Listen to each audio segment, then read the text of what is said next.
Before we begin, I just wanted to say, as a administrator during the summer, we spend a lot of time reflecting, but also planning for the upcoming year. And I found this assignment especially relevant to that work. Just to start, Swainsboro High School is a Title I school with about 800 students serving grades 9 through 12. I serve as the assistant principal, and I have been previously an instructional coach. So a good bit of my role here on the administrative team is supporting teachers and department leaders and leading our school improvement processes.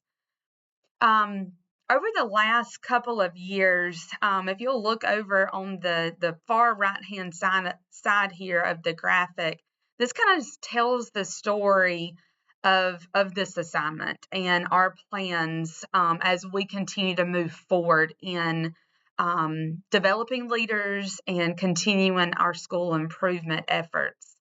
Up at the top, you kind of see here, this is where we are today.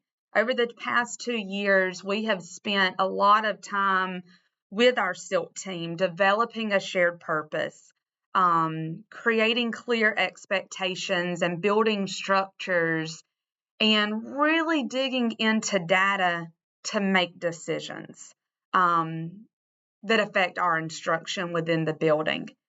The next step is expanding that same approach into every department at our school and building those teams. I want every department to have, as a school, a shared purpose, have those expectations in place, and really collaborate as a team to be successful. The resources and references tell us, particularly Johnson reminds us that ethical leadership is built through intentional structures that encourage collaboration and shared responsibility. Sir Giovanni also emphasizes that leadership is most effective when it becomes part of the culture of this school. And those ideas is what kind of helped shape the direction that I went here and plan to move with our school.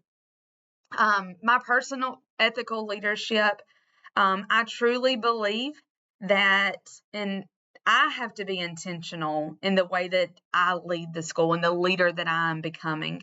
Organization and follow through have always been strengths of mine as a classroom teacher and in my roles in leadership. I believe people deserve consistency. They deserve clear expectations. And when expectations are clear, commitment is there, you have trust in the people.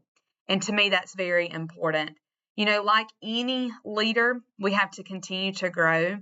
And as I move through this journey, I have learned that as I am building leaders and leadership and teacher capacity, delegating responsibilities has become increasingly important to me. I've also learned that timely feedback and confronting those difficult conversations sooner are very important. Sitting back rarely will solve any issue that you have instructionally in management. So that I've learned those things as I have continued through my process of becoming a really effective leader. One lesson that's really stayed with me throughout this course, and I feel like is very important to me personally and professionally, is gathering facts before making assumptions, learning different perspectives and asking questions and avoiding assumptions are particularly important. And that was referenced in several articles, especially, the ethics of profession. And that was referenced throughout. So building an effective or building an ethical team, instead of creating this whole new initiative, I wanted to build on some processes that are already in place and expand that through departments. That begins with establishing a shared purpose. that aligns to the work that were already in place, like those gears working together. And I want that to be seen and felt throughout our whole school. Every department is working to a common purpose. They may approach it differently based on the needs, the strengths of a department, but there are common purposes. Next is creating consistent processes. Departments all are working by analyzing departmental data in a similar way, discussing those instructional strengths and weaknesses, identifying those next steps, and then assigning responsibilities and monitoring that progress. Finally, departments will, revisit those action steps, and the process will continue. At the next meeting, continue those processes, and that's what builds a team.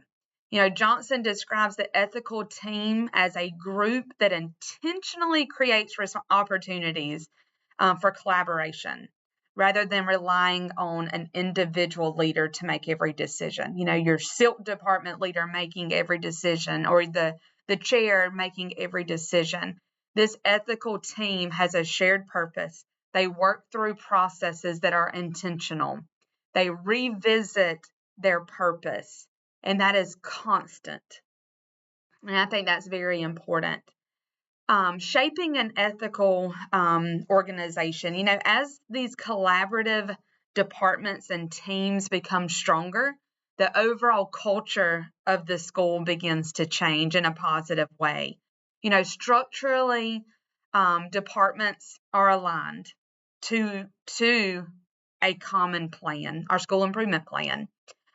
Departments follow common expectations. Culturally, consistency becomes what we see, instead of having these isolated departments working on different things. So that culturally is important. And then encouraging conversations to all be focused on student learning and instructional processes. Symbolically, I think what is important in shaping these teams is that leaders recognize what matters, celebrating teacher leadership, highlighting what departments are accomplishing through these processes, and just sharing instructional successes across our school. Sir Giovanni reminds us that culture is created through the everyday actions and values of the organization. When collaboration becomes the normal way, and that's what we do, ethical leadership is no longer limited to administrators. It becomes the way. With all of this said, in building these teams and ethical, having ethical leadership school-wide and creating this positive culture, there will be challenges, of course. So it's important, I feel like at this point, to go ahead and think about what those challenges will be. I anticipate the biggest challenges being protecting that collaborative time. We're constantly have a district initiative coming down, or a new program that's needing to be implemented. So I do see that as a potential challenge of protecting that time, because we know that another thing is that it can easily become just a compliance. We've met our collaborative planning, we've done our data checks, we've identified our next steps. So my role is, to help prevent that from happening. I plan, because of the trust that I have built in where we are now, and doing this with our school leadership team. I plan to be present in collaborative planning and during these department meetings, not to micromanage, but to listen, to help initiate conversations and support the leaders as they facilitate discussions with these teachers. I also plan on constantly revisiting that school improvement plan, going back to those gears, using teacher feedback and student data to adjust along the way. Long-term success, I wanted to hit on this now, and sustainability is continuing to develop teacher leaders, protecting that collaborative planning time. As I work on master scheduling, I know that collaborative planning time is so important, and ensuring that collaboration and data driven decisions are made, and that becomes part of our daily work. It becomes part of our culture here at Swainsboro High School. As I close up, I just want to make sure that that I have painted the picture that this is the next step in our school improvements journey. Over the past 2 years, we've been intentional with our school improvement team, but my hope is to take this work and build our collaborative department teams, strengthening their ethical leadership, and that ultimately will develop the school culture at Swainsboro High School that we all desire and deserve, our students deserve.